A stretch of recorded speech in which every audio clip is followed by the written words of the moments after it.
Hey guys, Nintendrew here. Nintendo has pretty much always been synonymous with family fun, but there are a few titles throughout the years that have dared to challenge that notion. We've covered M-rated DS games and M-rated Wii games, but today we're setting our sights on the Game Boy Advance. In this video, we'll take a look at every M-rated title for the platform and determine if each one is worth checking out or better off staying in its checkered past. Let's get to it.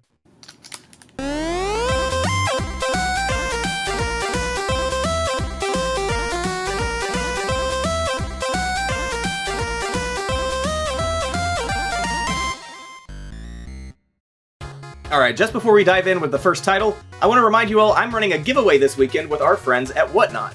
If you're not familiar, Whatnot is kind of like Twitch meets eBay, where you can bid on items and see the exact item that you're bidding on in real time. But you won't have to spend a penny because this weekend we're going to have some really cool stuff going out to some lucky viewers absolutely free, including some Mario memorabilia signed by Charles Martinet, the original voice of Mario himself. And even if you don't win, I will have some other stuff up for sale, and we'll get you a $15 credit for anything on my channel or otherwise just for signing up. Here's how to claim that credit. Scroll down to find my link in the pinned comment below and follow it to download the Whatnot app. Once it's installed, head over to the search tab and type Nintendrew to find my channel. Drop me a follow while you're here, and then click on the Shows tab to find and bookmark the giveaway stream. That way you'll be notified when we go live. Thanks again to Whatnot for sponsoring that portion of the episode, and now let's get started with the first M-rated title on our list, Grand Theft Auto Advance.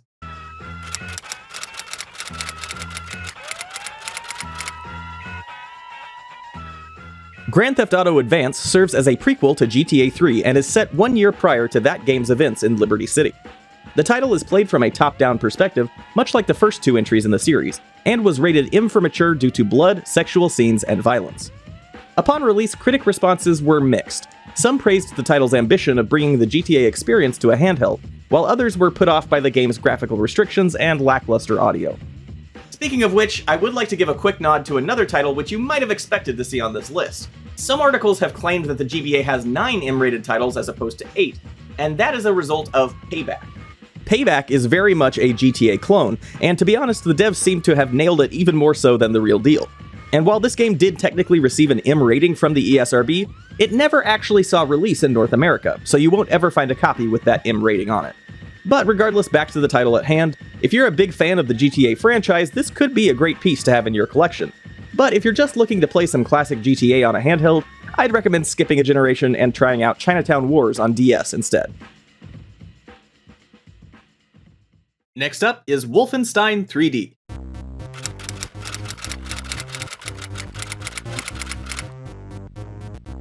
This title is a 2002 port of the classic PC shooter Wolfenstein 3D. Unlike its cousin Doom, which received a T for teen rating on GBA after some significant censorship, Wolfenstein 3D was mostly unchanged for this release and was rated M for mature as a result of animated blood and violence. Interestingly, neither Nintendo nor the ESRB seemed to take issue with the Nazi imagery of the game's antagonists. Again, like GTA Advance, this one is mostly for the fans. It is an arguably faithful and competent port, but certainly not the definitive experience. If you want to play Wolfenstein today, there are a number of ways to do so that look and feel better than this version. But nonetheless, it is a unique entry in an otherwise fairly tame library of games.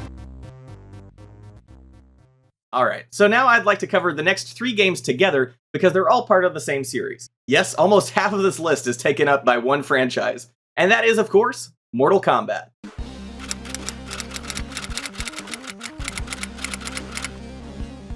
Mortal Kombat Advance was the first GBA outing for the series, and it is widely considered to be one of the worst iterations of the franchise. Intended to be a handheld version of Ultimate Mortal Kombat 3, the game underwent a significant input redesign to account for the GBA's limited set of buttons. Mortal Kombat Advance has settled at a 33 out of 100 on Metacritic, and even if you're a huge Mortal Kombat fan, this one can probably be skipped. About a year later, Mortal Kombat Deadly Alliance came onto the scene, and it was much more well-received than its predecessor. This game makes use of some really cool pseudo-3D effects, and its wider console release has been credited as having revived the Mortal Kombat series in the early 2000s. Obviously, it's not quite on par with its home console counterparts, but it still marked a significant upgrade from the previous title. And finally, in 2003 came the definitive version of Deadly Alliance, also known as Mortal Kombat Tournament Edition. One of the main complaints players had about Deadly Alliance was that its roster was quite limited on GBA, but this re-release served to correct that issue by bringing back the characters that were originally lost, as well as 3 exclusive new fighters. As a result, it's generally accepted to be the best of the 3 entries. All 3 entries were rated M for mature due to blood, gore, and violence. Moving right along, let's take a look at Sirius Sam Advance.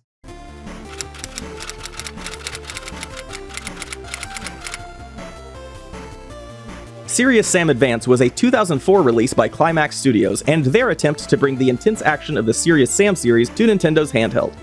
Similarly to Wolfenstein 3D, this game received an M rating on the basis of animated blood and violence. Despite the GBA's graphical limitations, the game did a pretty decent job of conveying the essence of Sirius Sam's chaotic gameplay within the platform's constraints. However, it did suffer from some performance issues, and some players reported difficulty in navigating the game's clunky controls. Although the hardware constraints were apparent, Sirius Sam Advance offers an admirable approximation of the exhilarating over-the-top action the franchise is known for, making it a notable addition to the GBA library. Next up is Dual Blades.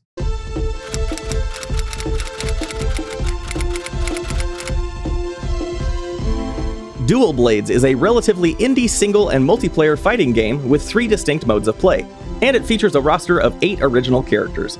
It was completed in 2002 by Turkish developer Vivid Image and received its M rating again on the basis of animated blood and violence. I'm sensing a pattern here. Regarding the game's reception, players and critics alike were not particularly kind to Dual Blades, often suggesting that it felt like a more generic version of its AAA ancestors like Street Fighter and Samurai Showdown. But eventually, it did see a couple of sequels in the decades following its launch, the most recent of which is actually available on Nintendo Switch.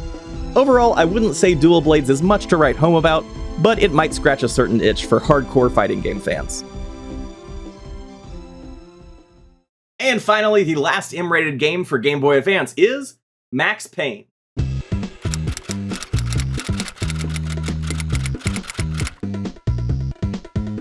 Honestly, I've probably saved the best for last here. While Max Payne for Game Boy Advance was significantly altered from its entries on PC and home consoles, it is a genuinely decent version of the game. In contrast to those 3D third-person shooters, this version plays with an isometric view, yet it manages to keep the story and missions fairly on par with its big brothers. Granted, this may not be a better way to play the game, but it's a commendable effort and gives a unique perspective to the Max Payne experience. It almost reminds me a bit of John Wick Hex, which is a blast if you've never played it, highly recommended. Max Payne Advance received its M for mature rating as a result of the inclusion of blood, drug references, and violence. And honestly, this may be the only title on this list worth seeking out today, if for no other reason than novelty. It's a relic of an era when developers would hire outside help to take a stab at putting together a different interpretation of their work for much more limited hardware. And I just think that's neat.